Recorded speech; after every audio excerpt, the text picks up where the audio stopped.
नमस्कार दर्शक बंधु आपण को आम चैनल को स्वागत। आजिर भिडियोटी समस्त मकर राशि व्यक्ति विशेषों बहुत अधिक गुरुत्वपूर्ण रही। कहीं गुरुत्वपूर्ण रही आपण भिडियोटी को शेष पर्यंत देखिले निश्चित भाव में जापर। देखंतु दर्शक बंधु खूब शीघ्र 2026 आरंभ होगापाई जाउछि एवं 2026 हार्दिक अभिनंदन एवं शुभकामना जणाई आजिर कार्यक्रमटी को आग को बढ़ाइबा एवं जानिबा 2026 प्रारंभ हेबाकु थिबा विस्फोरण विषय एवं एही विस्फोरणर प्रभाव आपणक उपरे किभଳି रहिबो। देखंतु दर्शक बंधु एही 2026 आरंभ किछि व्यक्तिंक जीवन रे सुख भरिदेव एवं किछि व्यक्तिंक जीवन रे दुख मध्य आनी पारे। किंतु केउ राशि व्यक्तिंक जीवन रे सुख आनिबो केउ राशि व्यक्तिंक जीवन रे दुख आनिबो ताहा आपणक राशिर ग्रह स्थिति अनुसार जना पड़ी थाए। किंतु आमे एही वीडियो रे 2026 प्रारंभ हेबाकु थिबा विस्फोरण विषय विस्तृत भाव में आलोचना करिबा एवं एही विस्फोरणटी आपणक आशा ठारू अधिक तबाही आपणक जीवन रे करिबो एवं जहाँ भी समस्या आपण 2025 किंबा ता पूर्वरु आपणक जीवन रे देखुथिले सेही सब समस्या गुडी को ध्वंस विध्वंस करिबो एवं पुनर्बार खेलिबो आपणक जीवन रे खुशीर लहरी फुटिबो आपणक जीवनर सुखर फूल एवं जो चक्रव्यूह भितर फसी रहिथिले सेथिरु आपण बाहरिबा पई जाउछंती। तेबे विलंब न करी आसंतु जानिबा एही 26 प्रारंभ समय आपणक जीवन रे किभଳି रहिबो एवं किए करिबे एही शुभ परिवर्तन आपणक जीवन रे विशेष भाव रे केबे ठारू एही परिवर्तनर प्रभाव आपण अनुभव करिबे एवं केते तारीख मध्यरे आपण एही परिवर्तन गुडी को देखिबे। विस्तृत भाव में सबुगुड़िक तथ्य विषय एही वीडियो रे आलोचना करिबा। ता सहित कौन आपण को उपाय करने को पड़िबो जहाँ आपणकर शुभाशुभ फल को द्विगुणित करिबो एही वीडियोर शेष भाग में आपण को जणाइबी। सेतिपई आपण आम सह वीडियोर शेष पर्यंत जोड़ी होई रुहंतु। किंतु वीडियोटी आरंभ करिबा पूर्वरु जदि आपणकर भी मकर राशि होइथाए एवं आपण भी ईश्वर को आंतरिक भक्ति एवं विश्वास करती तेबे वीडियोटी को लाइक करंतु।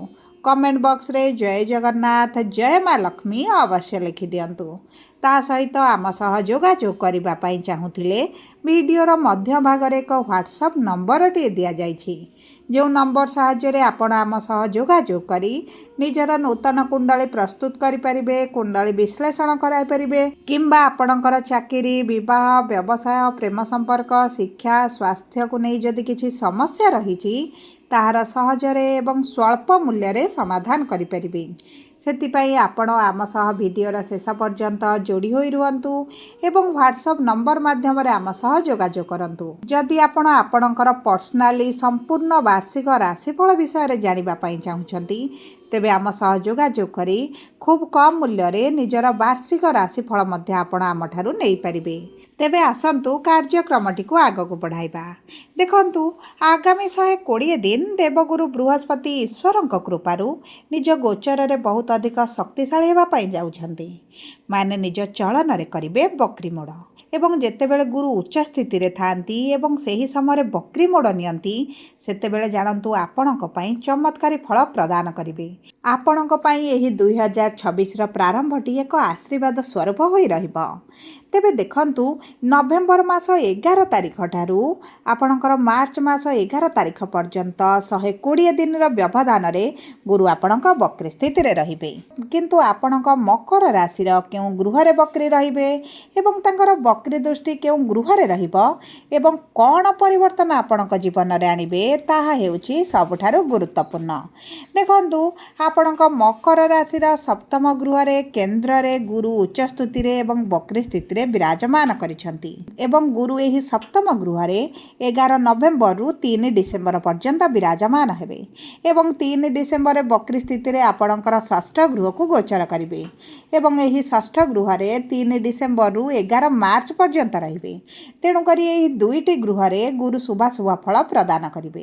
ता सहित मन रखंतु गुरुंकर स्थिति अपेक्षा गुरुंकर दृष्टिटी बहुत अधिक शुभदायक होइथाए ଏବଂ ଗୁରୁଙ୍କର 3ଟି ଦୃଷ୍ଟି ଥାଏ। ପଞ୍ଚମ ଦୃଷ୍ଟି, ସପ୍ତମ ଦୃଷ୍ଟି ଏବଂ ନବମ ଦୃଷ୍ଟି। ଗୁରୁଙ୍କର ପଞ୍ଚମ ଦୃଷ୍ଟି ଆପଣଙ୍କର ଏକାଦଶ ଭାବରେ ରହୁଛି, ମନବାଞ୍ଛାର ଗୃହରେ ରହୁଛି, ଲାଭର ଗୃହରେ ରହୁଛି। ଏବଂ ଗୁରୁଙ୍କର ସପ୍ତମ ଦୃଷ୍ଟି ଆପଣଙ୍କ ରାଶିରେ, ଲଗ୍ନରେ, ଆପଣଙ୍କ ପ୍ରଥମ ଭାବକୁ ରହୁଛି। ଏବଂ ଗୁରୁଙ୍କର ନବମ ଦୃଷ୍ଟି ଆପଣଙ୍କର ତୃତୀୟ ଗୃହ ଉପରେ ରହୁଛି। ଆପଣଙ୍କର ସାହସ, ପରାକ୍ରମ, ଆପଣଙ୍କର ଛୋଟ ବଡ଼ ଯାତ୍ରା, ଆପଣଙ୍କର ଅନଲାଇନ୍ କାରବାରର ଗୃହ ଉପରେ ରହିବ। ତେବେ ଦେଖନ୍ତୁ, ଗୁରୁ ଆପଣଙ୍କର ସପ୍ତମ ଗୃହରେ ଯେହେତୁ ବିରାଜମାନ ହୋଇଛନ୍ତି, ଉଚ୍ଚ ସ୍ଥିତିରେ ଅଛନ୍ତି, ଯେଉଁ ମକର ରାଶିର ବ୍ୟକ୍ତିମାନଙ୍କର ବିବାହରେ ସମସ୍ୟା ହେଉଥିଲା, ବିବାହ ପାଇଁ ଯୋଜନା କରୁଥିଲେ, ବିବାହ ପ୍ରସ୍ତାବ ଆସୁଥିଲା ହେଇପାରୁନଥିଲା, ବିବାହରେ ବିଭିନ୍ନ ପ୍ରକାର ବିଳମ୍ବ ଦେଖୁଥିଲେ, ତା ସହିତ ଆପଣଙ୍କ ମନପସନ୍ଦର ପ୍ରସ୍ତାବ ଯଦି ଆପଣଙ୍କୁ ମିଳୁନଥିଲା, ତେବେ ବ୍ୟସ୍ତ ହେବାର କୌଣସି ବି ଆବଶ୍ୟକତା ନାହିଁ। କାରଣ ଗୁରୁ ଆପଣଙ୍କର ଉଚ୍ଚ ସ୍ଥିତିରେ ରହି ବିବାହର ବହୁତ ଭଲ ଯୋଗ ବନାଉଛନ୍ତି। ତେଣୁକରି ପୁରୁଷ ହୁଅନ୍ତୁ ବା ମହିଳା ହୁଅନ୍ତୁ, ଆପଣଙ୍କର ଏହି 120 ଦିନ ମଧ୍ୟରେ ବିବାହ ଠିକ୍ ହୋଇପାରେ କିମ୍ବା ଆପଣଙ୍କର ବିବାହ ମଧ୍ୟ ହୋଇପାରେ। ତା ସହିତ ଯେଉଁମାନଙ୍କର ବୈବାହିକ ସମ୍ପର୍କରେ ଦୀର୍ଘ ଦିନ ହେଲା ମନମାଳିନ, ମତଭେଦ ଚାଲିଛି, ଛୋଟ ଛୋଟ କଥାକୁ ନେଇ ଝଗଡ଼ା ଚାଲୁଛି, ଆପଣ ଆପଣଙ୍କ ସମ୍ପର୍କରେ ସନ୍ତୁଷ୍ଟ ନାହାନ୍ତି, ଅଣନିଶ୍ୱାସୀ ଭଳି ଆପଣ ସମ୍ପର୍କରେ ଅନୁଭବ କଲେଣି, ତେବେ ଏହିଭଳି ପରିସ୍ଥିତିରୁ ମଧ୍ୟ ଆପଣଙ୍କୁ ବାହାରକୁ ଆଣିବେ। ଆପଣଙ୍କ ବିବାହରେ ଧୀରେ ଧୀରେ ମଧୁରତା ଆସିବ, ପରିବର୍ତ୍ତନ ଆସିବ, ଆପଣଙ୍କ ସାଥୀଙ୍କ ସହିତ ଆପଣଙ୍କର ନିକଟତରତା ବଢ଼ିବ। ଏବଂ ଉଭୟ ଯଦି ଅଲଗା ରହୁଥିଲେ, ତେବେ ମଧ୍ୟ ଆପଣ ଏକତ୍ରିତ ହୋଇପାରନ୍ତି। ଏକାଠି ହୋଇ ଯଦି ଆପଣ କିଛି ବିଜନେସ୍ ଆରମ୍ଭ କରିବା ପାଇଁ ଚାହୁଁଥିଲେ କିମ୍ବା ଆପଣ କୌଣସି କାର୍ଯ୍ୟ ଏକତ୍ର ହୋଇ କରିବା ପାଇଁ ଚାହୁଁଥିଲେ, ଶୁଭ କାର୍ଯ୍ୟ ହେଉ, ମାଙ୍ଗଳିକ କାର୍ଯ୍ୟ ହେଉ, ତେବେ ମଧ୍ୟ ଆପଣଙ୍କ ପାଇଁ ବହୁତ ଭଲ ସମୟ ରହିଛି। ଯଦି ଆପଣ ଦୈନିକ ରୋଜଗାର କରୁଛନ୍ତି, ଆପଣଙ୍କର ଡେଲି ଇନକମ୍ ହୁଏ, ତେବେ ମଧ୍ୟ ସେହି ଇନକମ୍ରେ ଆପଣଙ୍କର ବୃଦ୍ଧି ଦେଖିବେ। ଏବଂ ଦେଖନ୍ତୁ, ଯଦି ଆପଣଙ୍କ ଜୀବନସାଥୀଙ୍କ କ୍ୟାରିୟରରେ କିଛି ଖରାପ ପରିସ୍ଥିତି ଚାଲିଥିଲା, ଆପଣଙ୍କ ଜୀବନସାଥୀଙ୍କ ଚାକିରିରେ ସମସ୍ୟା ହେଉଥିଲା କିମ୍ବା ଚାକିରି ନଥିଲା, ଘରେ ବସିଥିଲେ, ତେବେ ମଧ୍ୟ ସେମାନଙ୍କର ଚାକିରି ମିଳିବାର ବହୁତ ଅଧିକ ସମ୍ଭାବନାଟି ଦେଖାଯାଉଛି। ତା ସହିତ ଯଦି ଆପଣ ପାର୍ଟନରସିପ୍ ବ୍ୟବସାୟ କରୁଛନ୍ତି ଏବଂ ଆପଣଙ୍କ ବ୍ୟବସାୟ ମାନ୍ଦା ଚାଲିଛି, ବ୍ୟବସାୟରେ ଆଶା ଅନୁରୂପକ ଫଳ ଆପଣଙ୍କୁ ମିଳୁନାହିଁ, ତେବେ ଆପଣଙ୍କର ବ୍ୟବସାୟରେ ମଧ୍ୟ ଭଲ ଉନ୍ନତି ଆପଣ ଦେଖିବେ। ଦେଖନ୍ତୁ, ଗୁରୁଙ୍କର ଦୃଷ୍ଟି ଆପଣଙ୍କର ଯେହେତୁ ଲାଭର ଭାବକୁ ରହୁଛି, ମନସ୍କାମନାର ଗୃହକୁ ରହୁଛି, ତେଣୁକରି ଆପଣ ଏହି ସମୟ ମଧ୍ୟରେ ଇନକମ୍ରେ ତ ନିଶ୍ଚିତ ଭାବରେ ବୃଦ୍ଧି ଦେଖିବେ।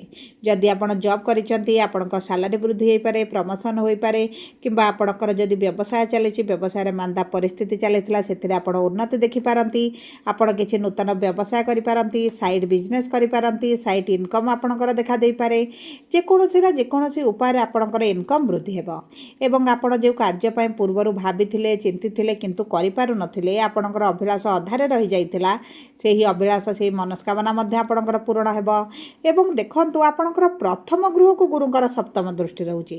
ମାନେ ଆପଣଙ୍କ ସ୍ୱାସ୍ଥ୍ୟରେ ଯଦି ପୂର୍ବରୁ କିଛି ସମସ୍ୟା ଥିଲା ଏବଂ ଏହି ସ୍ୱାସ୍ଥ୍ୟ ସମସ୍ୟା ପାଇଁ ଆପଣ ବହୁତ ଚିନ୍ତିତରେ ରହୁଥିଲେ, ତେବେ ଆପଣଙ୍କ ସ୍ୱାସ୍ଥ୍ୟରେ ବଡ଼ ପରିବର୍ତ୍ତନ ଆସିବ। କିନ୍ତୁ ଆପଣଙ୍କର ଖାଦ୍ୟ ପାନୀୟକୁ ଯଦି ଆପଣ ଦାୟିତ୍ୱ ନ ନିଅନ୍ତି, ତେବେ ଆପଣଙ୍କର ମୋଟାପା ବଢ଼ିପାରେ ଏବଂ ଆପଣଙ୍କର ଗ୍ୟାସ୍, ଏସିଡ଼ିଟି ଭଳି ସମସ୍ୟା ମଧ୍ୟ ଦେଖାଦେଇପାରେ। ଯଦି ଆମେ ଦେଖିବା ଗୁରୁଙ୍କର ନବମ ଦୃଷ୍ଟିକୁ, ତେବେ ଆପଣଙ୍କର ତୃତୀୟ ଗୃହକୁ ରହୁଛି। ମାନେ ଯେଉଁ ବ୍ୟକ୍ତିମାନେ ସୋସିଆଲ ମିଡ଼ିଆରେ କାମ କରୁଛନ୍ତି, ଅନଲାଇନ୍ କାରବାର କରୁଛନ୍ତି, ଅନଲାଇନ୍ରେ ବିଜନେସ୍ କରୁଛନ୍ତି, କଳାକାର ଅଛନ୍ତି, ସିଙ୍ଗର ଅଛନ୍ତି, ଆକ୍ଟର ଅଛନ୍ତି, ତେବେ ସେମାନଙ୍କ କ୍ୟାରିୟରରେ ବହୁତ ଭଲ ପରିବର୍ତ୍ତନ ଦେଖାଯିବ। ଆକାଶ ଛୁଆଁ ସଫଳତା ଆପଣଙ୍କୁ ପ୍ରାପ୍ତି ହେବ।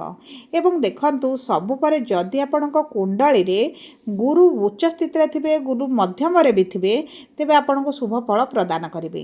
କାରଣ ଗୁରୁ ଆପଣଙ୍କର ଏହି ବକ୍ରି ସ୍ଥିତିରେ ରହି ଆପଣଙ୍କର ଯେଉଁ ସବୁ ବାକି ଶୁଭ ଫଳାଫଳ ବାକି ରହିଯାଇଥିଲା, ସେହି ସବୁ ଫଳ ପ୍ରଦାନ କରିବା ପାଇଁ ଆସିଛନ୍ତି। କିନ୍ତୁ ଯଦି ଆପଣଙ୍କର ଅଶୁଭ ଗୃହରେ ଥିବେ ଏବଂ ଆପଣଙ୍କର ଖରାପ ସ୍ଥିତିରେ ଥିବେ, ତେବେ ମଧ୍ୟ ଖରାପ ପ୍ରଭାବ ଆପଣଙ୍କ ଉପରେ ପଡ଼ିପାରେ। ସେଥିପାଇଁ କୁଣ୍ଡଳୀକୁ ଥରେ ବିଶ୍ଳେଷଣ କରାନ୍ତୁ, ଜାଣନ୍ତୁ ଆପଣଙ୍କ କୁଣ୍ଡଳୀରେ ଗୁରୁ ଭଲ ଅଛନ୍ତି ବା ଖରାପ ଅଛନ୍ତି। ଦେଖନ୍ତୁ, ଗୁରୁ ଆପଣଙ୍କର 3 ଡିସେମ୍ବର ଦିନ ଷଷ୍ଠ ଗୃହକୁ ଗୋଚର କରିବେ ଏବଂ ସେଠାରେ 11 ମାର୍ଚ୍ଚ ପର୍ଯ୍ୟନ୍ତ ରହିବେ। ମାନେ ଆପଣଙ୍କ ରୋଗ, ଋଣ, ଶତ୍ରୁର ଗୃହରେ ବିରାଜମାନ କରି ଆପଣଙ୍କ ଶତ୍ରୁମାନେ ନାଶ ଯିବେ। ଆପଣଙ୍କ ଶତ୍ରୁମାନେ ଆପଣା ଛାଏ ଆପଣଙ୍କ ସହିତ ମିତ୍ରତା କରିବା ଆରମ୍ଭ କରିବେ ଏବଂ ଆପଣଙ୍କ କର୍ମକ୍ଷେତ୍ରରେ ଆପଣଙ୍କର ବିରୁଦ୍ଧରେ ଯେଉଁ ଷଡ଼ଯନ୍ତ୍ର ଚାଲିଛି, ଚାଲିଛି, ଆପଣଙ୍କ ପରିବାରରେ ଆପଣଙ୍କ ଏଗେନ୍ଷ୍ଟରେ ସମସ୍ତେ ରହିଛନ୍ତି, ଆପଣଙ୍କୁ ଏତେ ଭ୍ୟାଲ୍ୟୁ ଦିଆଯାଉନି, ଆପଣଙ୍କ କଥା ଶୁଣାଯାଉନି, ଆପଣଙ୍କ ବିରୁଦ୍ଧରେ ରାଜନୀତି ଚାଲିଛି, ନିନ୍ଦା ଅପମାନ ଆପଣଙ୍କୁ ଦିଆଯାଉଛି, ତେବେ ଏହିଭଳି ବିପରୀତ ପରିସ୍ଥିତିରୁ ଆପଣଙ୍କୁ ବାହାରକୁ ଆଣିବେ। ଏବଂ ଯଦି ଆପଣ କିଛି ଲୋନ୍ ଚାହୁଁଛନ୍ତି, ଲୋନ୍ ପାଇଁ ଆପ୍ଲାଏ କରିଛନ୍ତି, ସେଥିରେ ମଧ୍ୟ ଆପଣଙ୍କୁ ସଫଳତା ମିଳିବ। କିନ୍ତୁ ସବୁଠାରୁ ମହତ୍ତ୍ୱପୂର୍ଣ୍ଣ ହେଲା, ଯଦି ଆପଣ କରଜରେ ଅଛନ୍ତି, ଲୋନ୍ରେ ବୁଡ଼ି ରହିଛନ୍ତି, ଟଙ୍କା ଶୁଝିବା ପାଇଁ ଚାହୁଁଛନ୍ତି କିନ୍ତୁ ଶୁଝି ପାରୁନାହାନ୍ତି, ତେବେ ଏହି ପରିସ୍ଥିତିରୁ ମଧ୍ୟ ଗୁରୁ ଆପଣଙ୍କୁ ଏହି 120 ଦିନ ମଧ୍ୟରେ ବାହାରକୁ ଆଣିପାରିବେ। ଏବଂ ଦେଖନ୍ତୁ, ଆପଣଙ୍କର ଗୁରୁଙ୍କର ପଞ୍ଚମ ଦୃଷ୍ଟି 3 ଡିସେମ୍ବର ପରଠାରୁ ଆପଣଙ୍କ କର୍ମକ୍ଷେତ୍ରକୁ ରହିବ। ମାନେ ଏହି ସମୟ ମଧ୍ୟରେ ନୂତନ ଜବ୍ ଯଦି ଆପଣ ଚାହୁଁଛନ୍ତି ଆପଣଙ୍କୁ ପ୍ରାପ୍ତ ହୋଇଯିବ, କିମ୍ବା ଆପଣ ପୁରୁଣା ଚାକିରି ଛାଡ଼ି ନୂତନ ଜବ୍ ଜଏନ୍ କରିବା ପାଇଁ ଚାହୁଁଛନ୍ତି, ଜବ୍ରେ ପରିବର୍ତ୍ତନ ପାଇଁ ଚାହୁଁଛନ୍ତି, ସେଥିରେ ମଧ୍ୟ ଆପଣଙ୍କୁ ସଫଳତା ପ୍ରାପ୍ତି ହେବ। ଆପଣ ଏହି ସମୟରେ ଯଦି ଅର୍ଥକୁ କୌଣସି ଜାଗାରେ ଇନଭେଷ୍ଟ କରନ୍ତି, ତେବେ ଆପଣଙ୍କର ଅର୍ଥ ସଠିକ୍ ମୂଲ୍ୟ ଆପଣଙ୍କୁ ପ୍ରାପ୍ତ ହେବ। ଏବଂ ଯେଉଁ ବ୍ୟକ୍ତିମାନେ ବିଦେଶ ଯିବାକୁ ଚାହୁଁଛନ୍ତି ବା ବିଦେଶରେ ରହିଛନ୍ତି, ସେମାନଙ୍କ କ୍ୟାରିୟରରେ ବହୁତ ଭଲ ସଫଳତା ସେମାନଙ୍କୁ ପ୍ରଦାନ କରିବେ। ଏବଂ ଯେଉଁ ବ୍ୟକ୍ତିମାନଙ୍କର ଭିସା, ପାସପୋର୍ଟ, ଅର୍ଥକୁ ନେଇ ସମସ୍ୟା ରହିଥିଲା, ବିଦେଶ ଯିବାକୁ ଚାହୁଁଥିଲେ ଯାଇପାରୁନଥିଲେ, ସେମାନଙ୍କୁ ମଧ୍ୟ ବିଦେଶ ଯାତ୍ରାର ଭଲ ସୁଯୋଗ ମିଳିବ।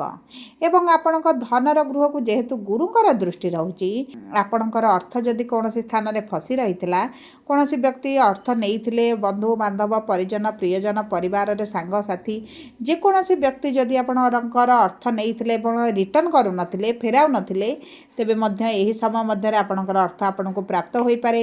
ଆପଣଙ୍କର ଦରମା ହେଉ, PF ପଇସା ହେଉ, ଯଦି କୌଣସି ସ୍ଥାନରେ ଫସି ରହିଛି, ତାହା ମଧ୍ୟ ଆପଣଙ୍କୁ ମିଳିବ। ଏବଂ ଯଦି ଆପଣ କିଛି ପ୍ରପର୍ଟି ବିକ୍ରି କରିବା ପାଇଁ ଚାହୁଁଥିଲେ, କିମ୍ବା ଆପଣଙ୍କର ପ୍ରପର୍ଟିର ଉଚିତ ମୂଲ୍ୟ ଆପଣଙ୍କୁ ମିଳୁନଥିଲା, ତାହା ମଧ୍ୟ ଏହି ସମୟ ମଧ୍ୟରେ ଖୁବ୍ ସହଜରେ ଉଚିତ ମୂଲ୍ୟରେ ଆପଣଙ୍କୁ ପ୍ରାପ୍ତ ହୋଇଯିବ। କିନ୍ତୁ ସବୁ ପରେ ଆପଣଙ୍କର ଶୁଭାଶୁଭ ଫଳକୁ ଦ୍ୱିଗୁଣିତ କରିବା ପାଇଁ, ଅଶୁଭତ୍ୱକୁ ଦୂର କରିବା ପାଇଁ ଆପଣ ଶନିଙ୍କର ବୀଜ ମନ୍ତ୍ର 108 ଥର ପ୍ରତିଦିନ ଜପ କରନ୍ତୁ, ସୂର୍ଯ୍ୟଙ୍କୁ ଜଳ ଅର୍ପଣ କରନ୍ତୁ, ଗୁରୁଙ୍କର ବୀଜ ମନ୍ତ୍ର ପ୍ରାତଃ ସମୟରେ 108 ଥର ପାଠ କରନ୍ତୁ, ବୁଧବାର ଦିନ ଗାଈକୁ ଖାଦ୍ୟ ଦିଅନ୍ତୁ ଏବଂ ଶନିବାର, ମଙ୍ଗଳବାର ଦିନ ହନୁମାନଙ୍କ ମନ୍ଦିରରେ ଦୀପ ଅର୍ପଣ କରନ୍ତୁ। ଏହା ଆପଣଙ୍କର ଅଶୁଭତ୍ୱକୁ ଦୂର କରି ଶୁଭାଶୁଭ ଫଳକୁ ବୃଦ୍ଧି କରିବ। ଯଦି ଆପଣଙ୍କର ମକର ରାଶି ହୋଇଥାଏ, ଭିଡ଼ିଓଟି କିଭଳି ଲାଗିଲା କମେଣ୍ଟ ବକ୍ସରେ ଲେଖି ଜଣାନ୍ତୁ। ଯଦି ପ୍ରଥମ ଥର ଆମ ଚ୍ୟାନେଲକୁ ଆସିଛନ୍ତି, ଚ୍ୟାନେଲଟିକୁ ସବସ୍କ୍ରାଇବ୍